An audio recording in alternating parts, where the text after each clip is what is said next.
Un jeune noir a cédé sa place à une femme blonde enceinte, sans savoir que cela changerait sa vie.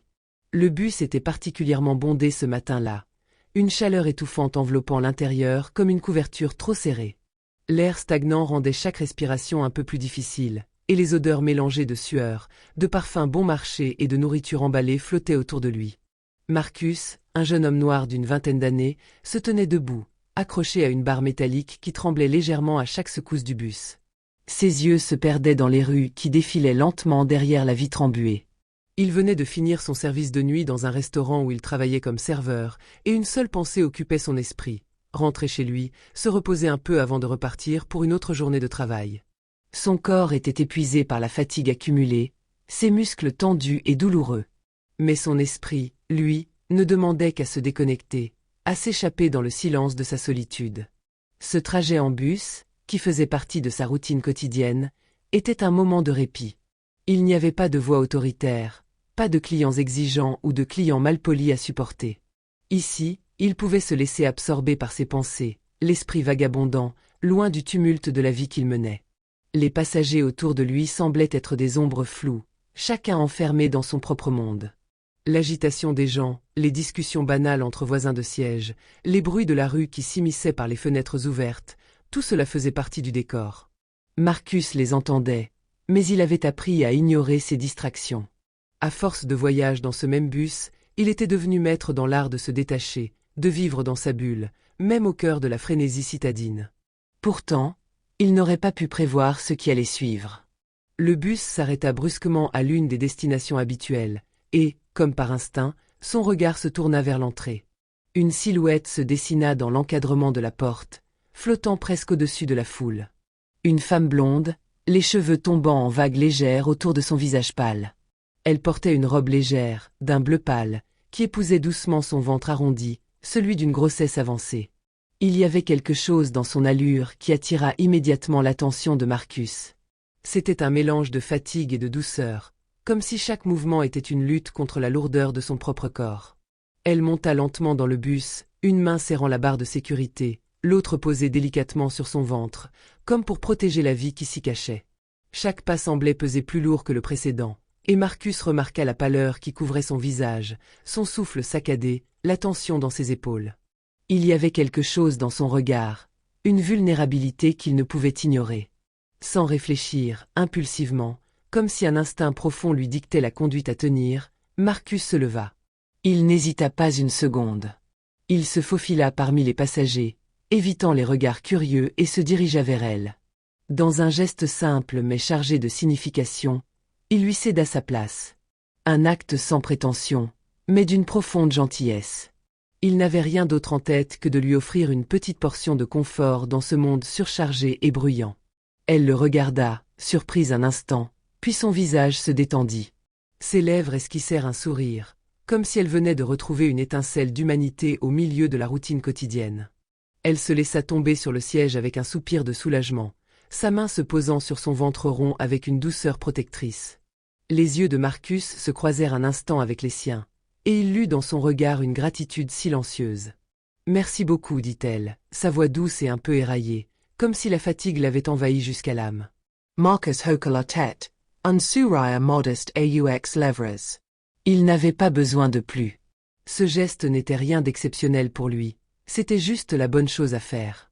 Après tout, il avait été éduqué pour respecter les autres, pour faire preuve de gentillesse, même dans les moments où la fatigue le rongeait. Il ne pensait même pas à ce geste comme étant quelque chose de remarquable. C'était juste lui, Marcus, un jeune homme qui faisait ce qu'il fallait, en toute simplicité.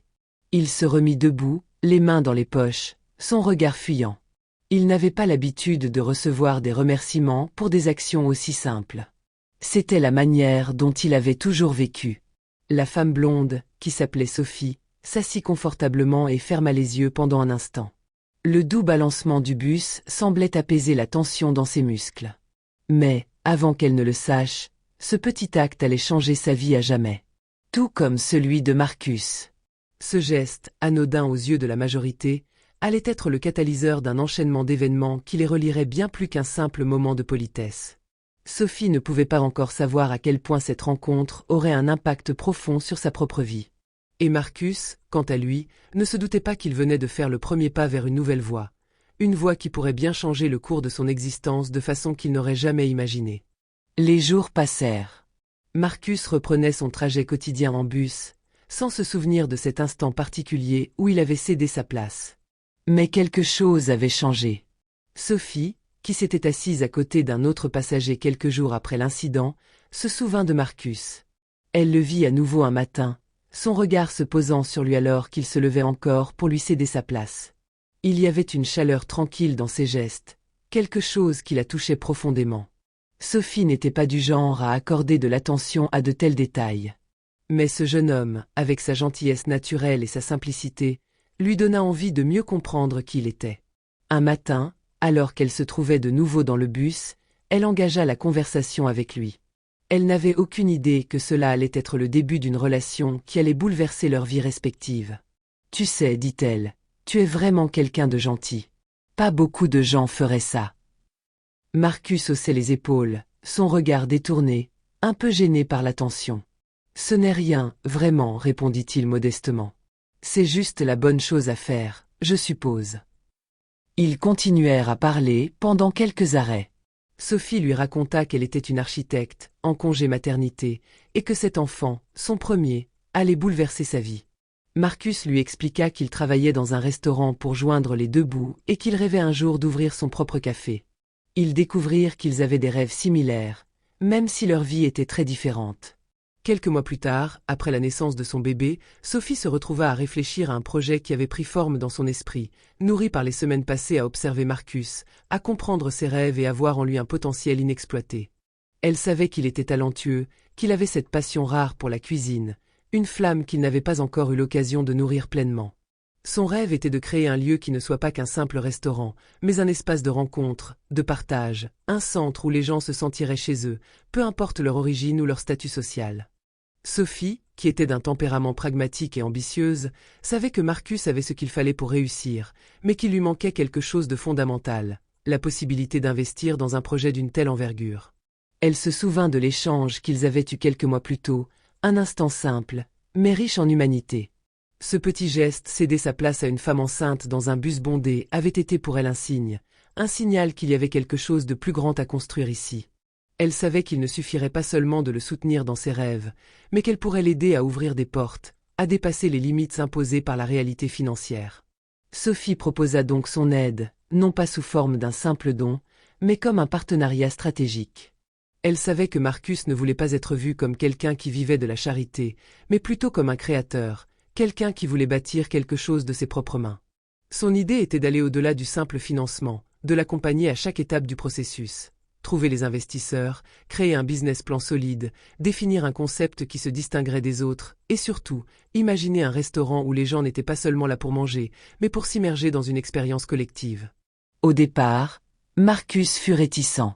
Bien qu'il fût flatté par l'intérêt que Sophie portait à son rêve, il n'arrivait pas à se défaire de l'idée qu'il n'était pas fait pour ces grandes entreprises, qu'il n'était pas le genre de personne à réussir dans le monde des affaires. Il avait grandi avec des rêves modestes, ses ambitions restant souvent limitées par ses moyens. Il avait toujours eu cette capacité à s'adapter à la réalité de ses conditions, à faire face à la dureté de la vie, à avancer sans jamais espérer trop grand.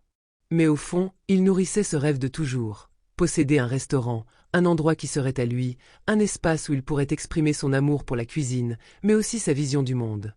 Il rêvait de rassembler les gens autour de bons repas, de partager des histoires, de créer des liens. Après plusieurs conversations avec Sophie, qui l'encourageait sans relâche, Marcus finit par céder. Il décida de lui faire confiance. Elle comprenait ses aspirations mieux que personne, et il savait qu'elle avait l'expertise pour l'aider à naviguer dans cet univers complexe des affaires. En acceptant son aide, il se rendit compte qu'il n'aurait jamais pu avancer seul.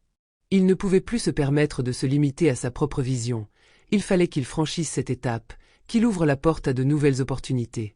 Quelques mois après, grâce à l'engagement et aux ressources de Sophie, Marcus réussit à ouvrir son restaurant-café dans un quartier en pleine réhabilitation.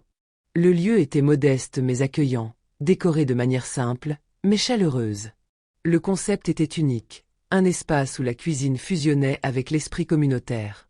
Marcus proposait des plats innovants, influencés par les cuisines du monde, tout en mettant l'accent sur la provenance locale et la durabilité des produits.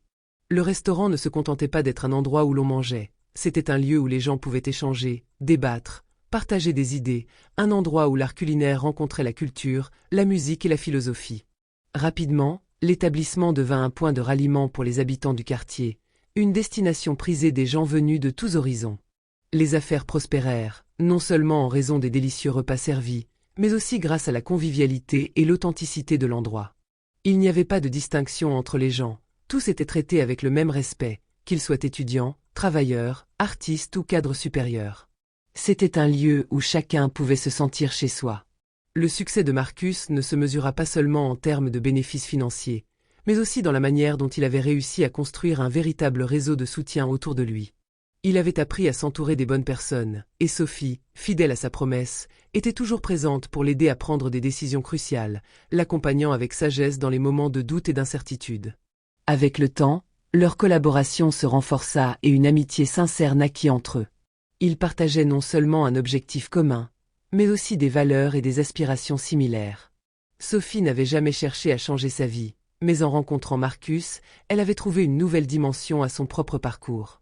Elle avait vu en lui un potentiel bien plus grand qu'elle ne l'avait imaginé au départ, et plus encore, elle avait trouvé en lui un partenaire digne de confiance.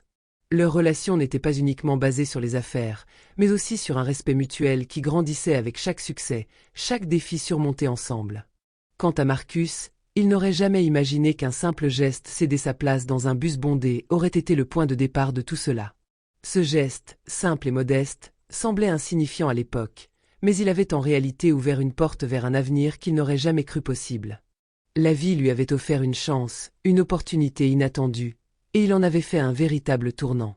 Il avait trouvé sa voie, non seulement en tant que cuisinier, mais aussi en tant qu'entrepreneur et membre actif d'une communauté.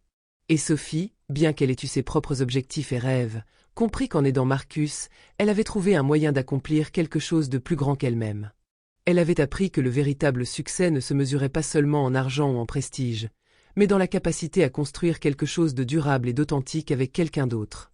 Ensemble, ils avaient créé un lieu où chacun pouvait grandir, un lieu où la générosité, la passion et la communauté étaient au cœur de tout ce qu'ils faisaient. Leurs vies changèrent à jamais, non pas à cause d'un acte spectaculaire, mais grâce à la simplicité d'un geste, celui d'un jeune homme noir qui, dans un bus bondé, céda sa place à une femme enceinte sans savoir qu'il venait de poser la première pierre d'une histoire qui allait marquer leurs existences à jamais.